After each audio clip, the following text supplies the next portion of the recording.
И ще мина малко напред, защото не ви виждам. Добре. Сега, имаме една такава игра, понеже правим тези прожекции и много се надявам, като попитам нещо сега да ми отговорите. Ако нещо ви е останало от това, което видяхте, за какво се сещате първите 10 секунди от това, което гледахте? По-наблизо. Чувате ли ме? Уж има микрофон пък. Много странно. Добре, пак питам. Ако сега трябва да се сетите за нещо от това, което видяхте, така 10 секунди да си помислите, кое ще ви остане в съзнанието. Прави се нещо за показ. За показ? Да. Какво приложение има този проект? Искате ли да ви дам само микрофона, да ви чуват хората? Заповядайте. Прави се нещо за показ. Благодаря ви за което. Чудесна инициатива. Но, за какво съм тук? Аз съм тук. Някой интересува ли се от мен, че съм тук? Вие дойдохте и си отивате. Аз оставам тук. И видях един проект. Нещо не схващам. Много хубаво.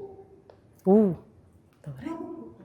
Аз разбирам, ако това има рекламна стойност, мотивираща, част от публиката, ние сме малко достатъчно за нещо. И тези хора, вие направите филма с тях, а след това те къде са? Танцуват. Продължават? 2 години. Аз кога ще танцувам? Айде сега за това да си говорим. Супер, ама много важно, че много ребром задавате един въпрос, който много хора не биха се осмелили, според мен. Не биха. Времето и на нас е ценно. Много ви благодаря за което. Дошла съм, за да видя нещо, което би имало практическа насоченост за пенсионерите от Ноевград. Добре. Въпрос. Помним този въпрос. Някой иска ли нещо друго да каже? Иначе отговарям веднага. Давайте смело, така се прави разговор. Да. Аз се местя само за да ви виждам. Да. Аз, защото това нещо съм го виждала, обаче в чужбина. 20 години пълно е с такива. Трябва държавата да ти поема до някъде тези неща, аз така си мисля. И много хубаво, много е за възрастните хора. Обаче не знам тук как това е ваша инициатива, дай Боже да ви чуе някой да ви помогне. Ние работим и без проект. И без проект работим. Ето за това искаме и ние да говорим, защото да, би било много смешно да обещаваме, че само ние можем да го направим. Ами, хубаво е за проект, без проект, там да го разберат и другите, които могат да го направят. Защото ние възрастните не можем да го направим, ние трябва да отидем, да го използваме този проект, как да го кажа. Участници. Да, участници, да, правилно. Добре, това е за първите 10 секунди. Добре. Добре. Да вземем ли да отговарям? Някой се обръща, добре. Да ви подам ви микрофон. Да подам аз, ако някой иска още. Искате ли? Можем в интерес на истината, ако за вас е добре. Малко така ни интимно, но аз не знам просто дали ни чувате. Това е странна ситуация. Добре, първият въпрос. И после пък ще кажа ние всъщност какво правим през тия 2 години от тогава. Аз съм съгласна, че трябва да говорим за практическо приложение на нещо. Аз самата съм танцор, преподавател, хореограф и цял живот правя това. За мен в случая изкуството е доби. Стига. Здравейте! За мен изкуството е пътя ми, целия ми живот. Не избрала съм някога като дете с нечия помощ и оттам нататък не е имал момент в живота ми, в който той да не е участвал. И в този ред на мисли, дори когато в живота нищо друго не е било подредено, изкуството е било там. Тоест за мен той е било основна опорна точка и за много от тези хора, които видяхте в проекта. Това са преподаватели, които от деца са танцори. Хора, които са пораснали такива. Ти не се помниш друг. Това, което ние искаме да кажем сега е, не че сега ние ще ви изрекламираме едни танци и вие ще почнете да танцувате, а искаме да покажем каква е добавената стойност за живота, в нашия случай говорим за групата над 60 години, ако изкуството не е с статут на привилегия. Нещо, което трябва да се лишаваш, за да го избереш или да го интегрираш в живота си, или да го избираш често да ти се случва. Ами ако възможностите са така създадени, че стига хората да искат, както казахте вие, стига хората да искат да могат да се включат в тези неща. Като тук в нашия случай ние работим с танц, защото нашата експертиза е танц. Със същия успех може да се занимава с изобразително изкуство, някой с музика, с различните изкуства. Това, което най-добре кореспондира с човек. И всъщност, ето сега аз това мога да ви кажа, да, във филма ние говорим като към финал на програмата. Нали, ние снимаме към момента, в който уроците знаехме, че приключват. Но ние не спряхме да се борим и всъщност те не приключиха. 2 месеца по-късно ние възобновихме занимания и заниманията не са спирали от февруари 2024 година, като до момента през проекта са преминали повече от 330 души. Това включва в началото видяхте едни снимки се въртяха, тези хора, които виждате тук, други хора са се включили, някои от тях от самото начало до сега танцуват. В лятното издание, което се видяха едни снимки на открито, имахме възможност да работим на огромен открит терен и всъщност концепцията беше хората да могат да идват. Тези уроци да се случват регулярно през цялото лято и хората да могат да идват. И по този начин ние всъщност не сме спрели инициативата. Така че ако това мога да отговоря, ние не работим по проект в смисъла на свършване финансирането и спираме да работим. Ние работим и ако имаме късмет, да кажем както е сега, благодарение на Национален фонд култура, ние имаме средства за разпространение, т.е. този филм да пътува с нас някъде и ние да правим тези разговори и опита за дискусия на местно ниво. И вярваме, че човек по човек този разговор има значение. Защото сега пак мога да върна контравъпрос. Смятате ли, ето насилничко го казвам да се чуе, смятате ли, че това може да се промени от един човек, от 2 души, от ентусиасти? Или всъщност това е споделена отговорност? И споделена отговорност. Дали за да може тази промяна, тези неща да не са такива мимолетни изкрици? Така ли? По-добре ли ме чувате без микрофон? Добре, ето, даже аз ще си облегча живота без него. Супер! Смятате ли, че такова нещо може да се случва само благодарение на мускулите на 1, 2, 5 човека активисти в някой град? Или всъщност това е споделена отговорност между повече участници? Кои са тези участници? Тоест, смятате ли, че вие сте съучастници, за да се случи нещо такова? И тук реално скачам на втория коментар. Можем ли да правим нещо такова, ако общността не откликва? И ако общността не се намесва? Разбира се, че не можете. Обаче... Вие не можете, ама трябва. Но винаги трябва да се опита. Винаги има ден първи. И откъде да знаем общността колко е... Аз ще дам на вас обаче микрофон, само че трябва да може да се чувате на аудиото за това. Защото разговора, ние си го записваме и няма да може да чуем. Вие какво казвате, това е много важно всъщност. Кой от нас да гарантира такъв ентусиазъм, бих казала, защото с влизането в залата на мен ми спадна моя ентусиазъм. За един град като Велико Търново всички мислим, че това е културна столица и така нататък. И сме, останахме 5-6 човека, бяхме 7-8 примерно. Но, въпреки всичко, аз съм не гол оптимист. Нямаше ной, нямаше да има този свят. Един единствен човек с 3 сина и 3 снахи. Ето ни тук. Тоест, вие ще се включите ли? Ако тук някой на ваше място, в вашия град, така почваме, нали, каже, ето сега правим го това за вас, вие ще отидете ли? Това е една моя мечта от 30 години. Защото имах привилегията да живея в Москва 2 години и половина по Горбачово време, макар. И аз видях там зала по-голяма говори как танцуват от двойки и като перпетуум мобили положително има между тях хореографи, които отиват и ги поправят. И такова настроение създаваха. Бях млада, не знаех, че ще стана на тази възраст, но закупнях още тогава за такова нещо.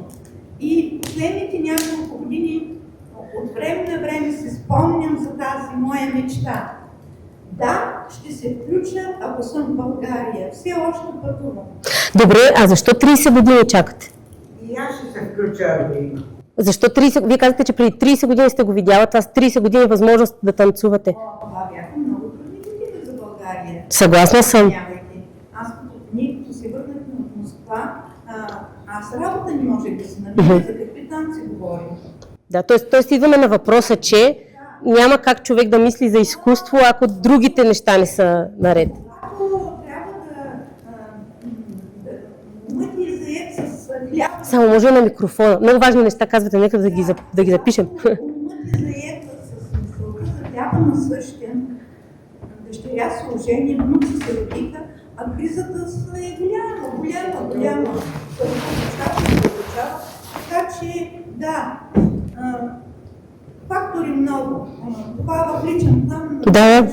Но един от тях, примерно, че загинаха при катастрофа сина ми и снаками, за мен на света се срина.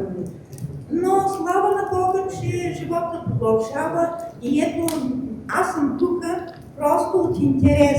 Какво може да се случи в моя град за хора на моята възраст? Не съм влизала още в пенсионерски клуб, да са живи и здрави хората там и не мисля да вляза. Защо?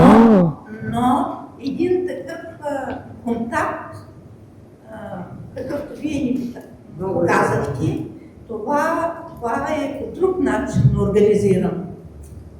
И съм убедена, че на нашата възраст да контактуваме е по-полезно, колкото да пием витамини и минерални.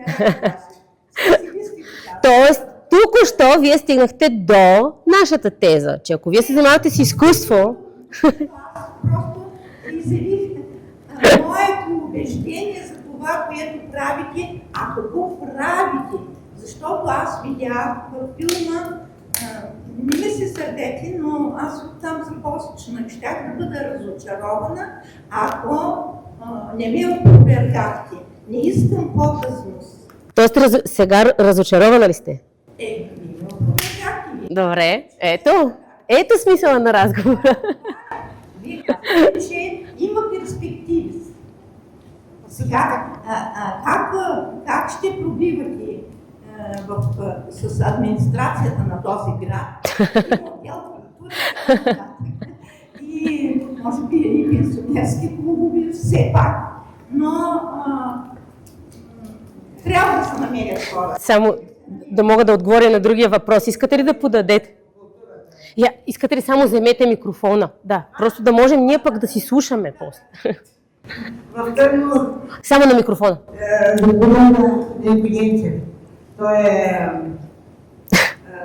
Той е по културата. Давате ни топла връзка.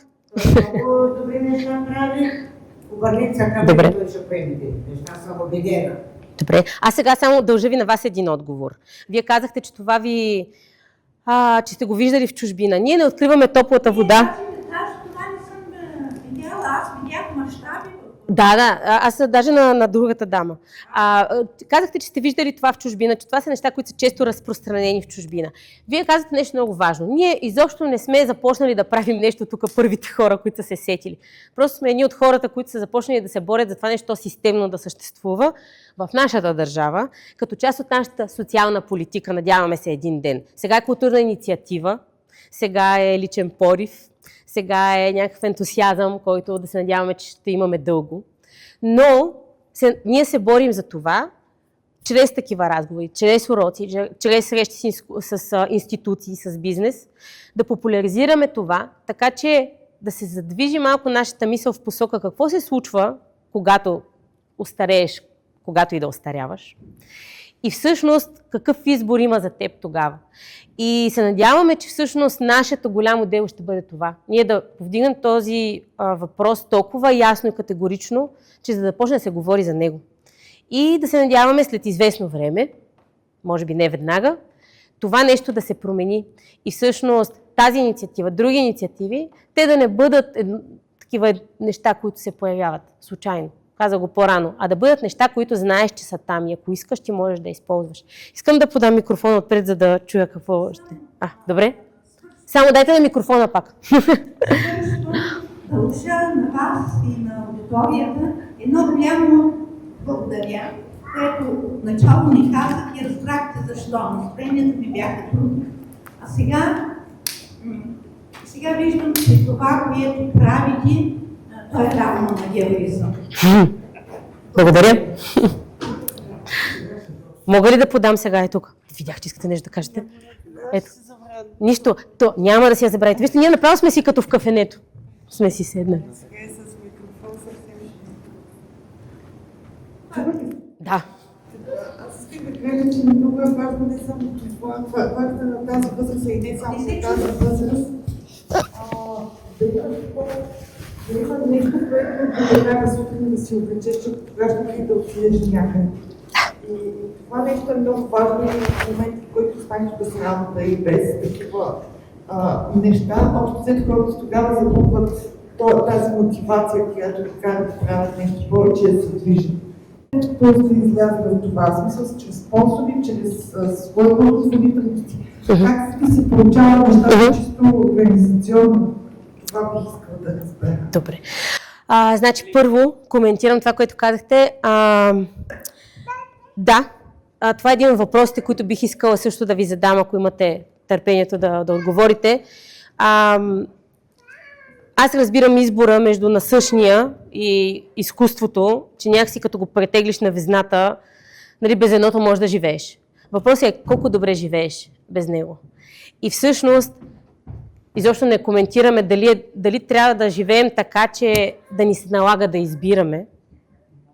Тоест, това ли са достойните старини, за които всички мечтаем, да сме поставени в ситуация на избор.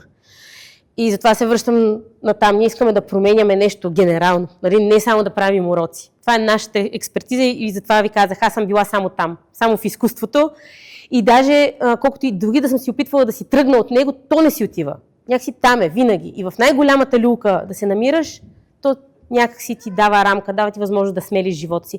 И затова също бих казала, че това касае катаклизми, касае огромни промени, и позитивни, и негативни. Изкуството може да бъде солидна опорна точка, поне според нас. Как финансираме това, което правим? Когато имаме възможност, пишем проекти, много проекти. Не ни ги одобряват много често, но и ни ги одобряват. Както виждате, филма е заснет по проект на Национален фонд култура, а сега пак пътуваме благодарение на Национален фонд култура. Имали сме финансиране от Столична община, имали сме обаче и щастието да спечелим доверието на бизнес партньор. Казва се Фестим тази компания и тя на два пъти ни подкрепи с финансови средства, а лятното издание, което видяхте, което беше съфинансирано от Столична община, благодарение на Фестим и на Видас Арена, това огромно пространство се намира в Борисова градина в София, ние имахме възможност да реализираме още едно ново нещо, което съм почти сигурна, че дори за Европа почти безпрецедентно. Всички хора, които идваха на танци при нас, това беше условието, да идват на танци, получаваха възможност да посещават напълно безплатно цялата програма на Видас Арена, това са сцени на открито през лятото. Това бяха повече от 50 събития. Тоест, ние успяхме да реализираме модел, в който ние твърдим, че ако изкуството е част от живота ти, това отваря много нови врати. В случая отвори врати за още изкуство. И ако ти искаш, ще минеш през тях.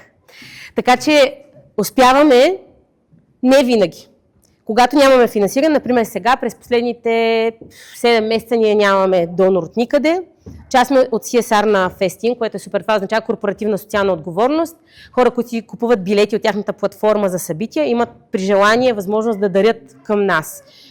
Тоест това е една малка част от средствата, които в момента имаме, но в такива моменти се стараем да направим така, че заниманията да са с достъпна такса. Тоест, такава, която хората да могат да отделят от месеца си, без това да е тежко за тях. И уроците продължават. Това е най-хубавото нещо, че те наистина не са спирали. И сега мога да кажа, че ни предстои с живот и здраве през лятото да реализираме за втори път лятна кампания и ще се борим за нея, независимо дали ще се преборим за финансиране от някъде. И съответно за втори път да се реализира културния паспорт. Тоест, не само да има прецедент, а да има устойчивост. И всъщност, да, ето това са стъпчиците, които се опитваме да правим, така че нещо да е там и да свети като лампа. Абе, знаете ли, тия хора не се отказват. Нали? Знаете ли, че там се случва нещо? И да, в този ред на мисли, аз не мога да ви обещая, че ще има във Велико Търново такова нещо до година.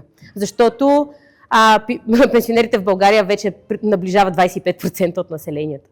Ако ние трябва да обхванем всички хора, тук са нужни много хора да работят на терен. Но аз вярвам, че, например, хора като нас, които се занимават с танц, има почти навсякъде. И те могат да използват тази концепция, без значение дали ще работят с нас или през нас, или могат сами да помислят в тази посока. И затова сега исках да ви попитам, мислите ли, че е трудно да се направи нещо такова или просто ние не мислим изобщо за старостта като време, в което нещо можем да се намесим? Нали, понеже, да кажем, ние сме, аз съм на 36, т.е. имам време до моята старост теоретично. Дали просто защото ние не сме там, не мислим за там, за това време? Някакси като някакво място сме го оставили, че ще отидем там. Това ли е причината да не се случват неща в тая посока? Ако има желание, ще се намери начин. Значи, в този аспект, Ето, едно микрофонче. тук вече, тук стигаме до голямото значение на събитието.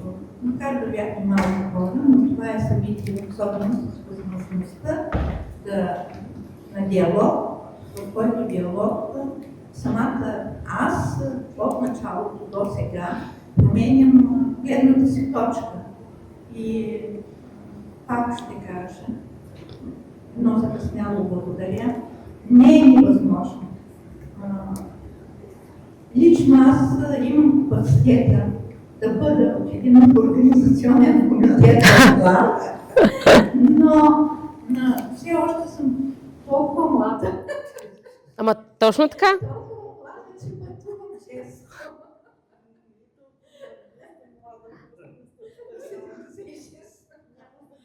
Скоро заминавам за Германия. Планирам още един път, поне да отида до края на годината. След това Германия е свързана с... Там трябва да направя бюджет за Средна Азия. Уха!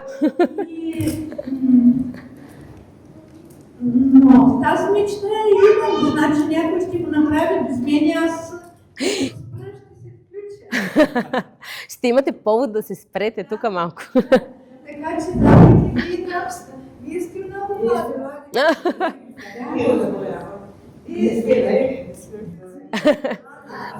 Тя е много хубав казус.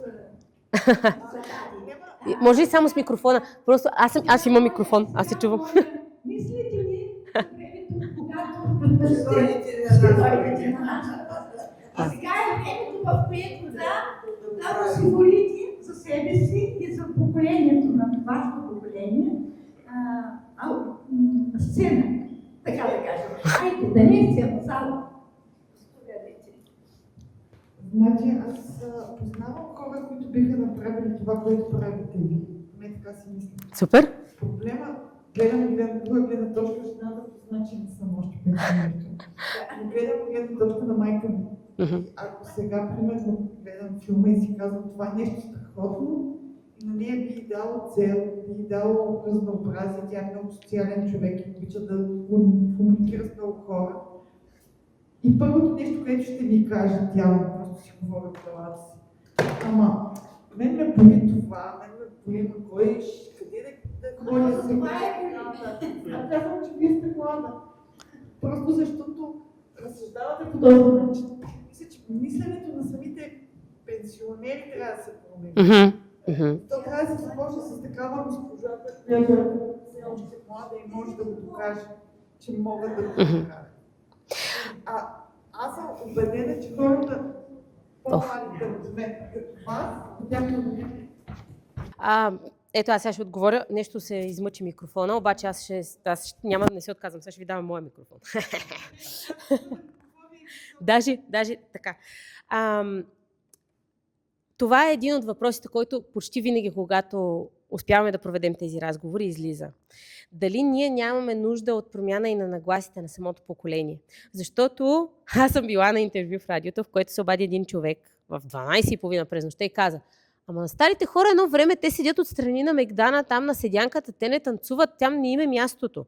Нали, първо, чуйте примера, в 24-та година, примерно, се случва това нещо.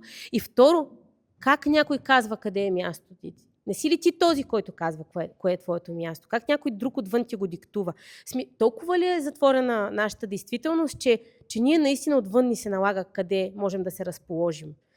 Къде да заявим себе си? Така че аз съм съгласна с вас. Нали, насила хубост не става.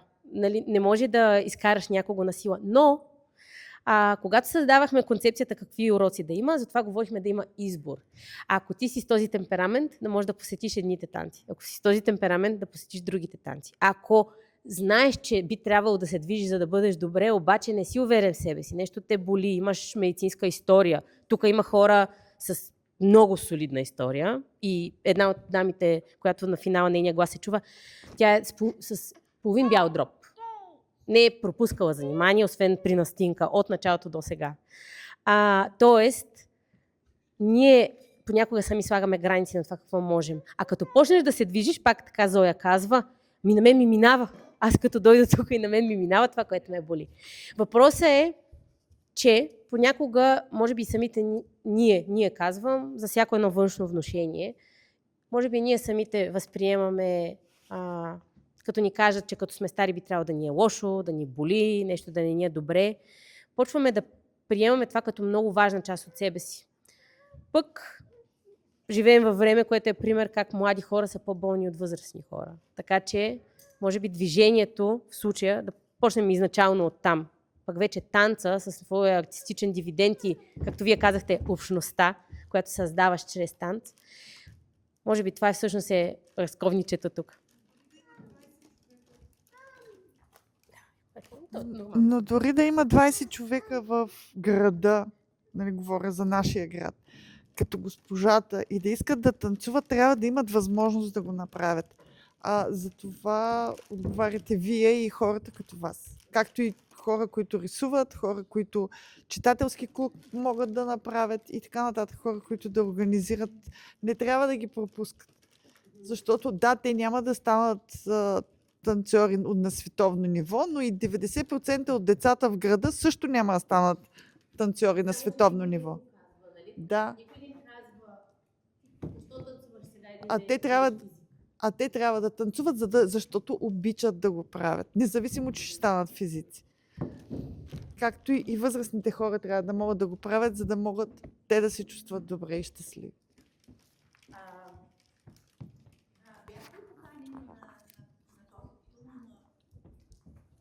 Само така ще го дам да може да се запише какво ни питате. На този филм бяха ли поканени длъжностни лица от отдел култура на общината? Голям пропуск, ако не сте го направили. И в другите. И в другите. Така. Съжалявам. Съжалявам. Разбира се. Да. Така, вижте сега. Аз тук ще кажа първо, ние благодарим изключително много за съдействието на читалище Надежда, които направиха всичко по силите си. Да, сега това ще бъде документирано. Свързали сме с всички местни институции, свързали сме с организации, които работят на местно ниво. Така че дори това колко публика има, според мен, може да говори за много, както вие го казахте, но пък вижте, че се получава разговор. Тоест и това се случва. Защото пък може тук да бъде, не знам, да има 500 души и никой да не иска да отдели повече минута. Аз вярвам, че всяка минута е важна и ви благодаря за този разговор в момента. И дори, понеже ви взехме вече много време, на мен ми е много приятно, в интерес на истината. Здрасти!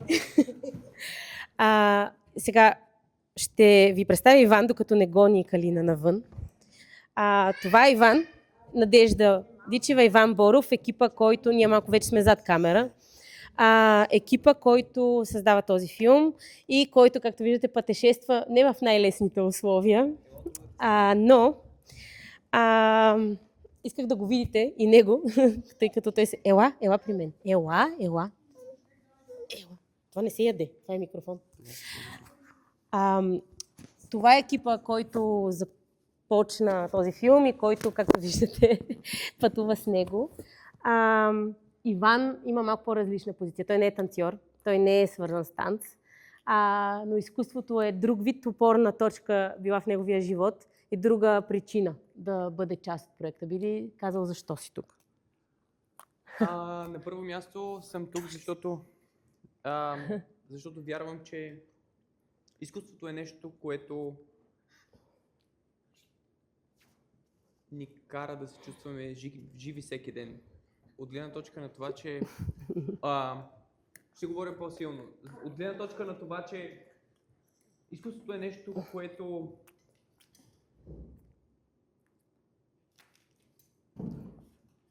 прекарва емоцията през всеки един от нас и както един художник може да го изобрази в една картина, така един танцор може да го въплати в един танц, така един поет може да го вътвори в думи. И освен това, вярвам, че изкуството е нещо, което остава след нас. Независимо в какво време живеем, какво се случва извън вратите на това читалище, изкуството е нещо, което се цени във времето. И за мен нещо, което... Защо работихме над този филм? Не е толкова защото има нужда да се направи това в България. Ние го направихме, защото вярваме, че възрастните хора в България имат място и те не са просто хора, към които трябва да се обръщат само когато е време на избори или само когато е време на... Имаш нужда от една група хора да ти натежи мнението. Да. И защото, дай Боже, всеки му да стигне до тази възраст и да се радва в тази възраст. Защото баба ми беше... живя до 96 години и вярвам, че за да си щастлив на тази възраст, ти трябва да си ден, ти трябва да се чувстваш част от общност, трябва да се движиш, трябва да живееш живота си такъв, какъвто би го живял, независимо от възрастта. И ние се опитахме това да го направим, и да го покажем във филма и да достигнем до повече хора. Много ми се искаше салона да е пълен днес, защото Велико Търново и въобще читалището, в което се намираме, е много... Невероятно. Да, невероятно е правилната дума. Но за съжаление тази тема не е популярна. Не е популярна, защото предимно се говори за война, предимно се говори за избори, предимно се говори за инфлация. Но истинската инфлация е в ценностите. Да, истинската инфлация е в ценностите, в личен план. И вярвам, че тези уроци за тях бяха нещо изключително важно. Защото вярвам, че това правеше деня им по-хубав. И го прави.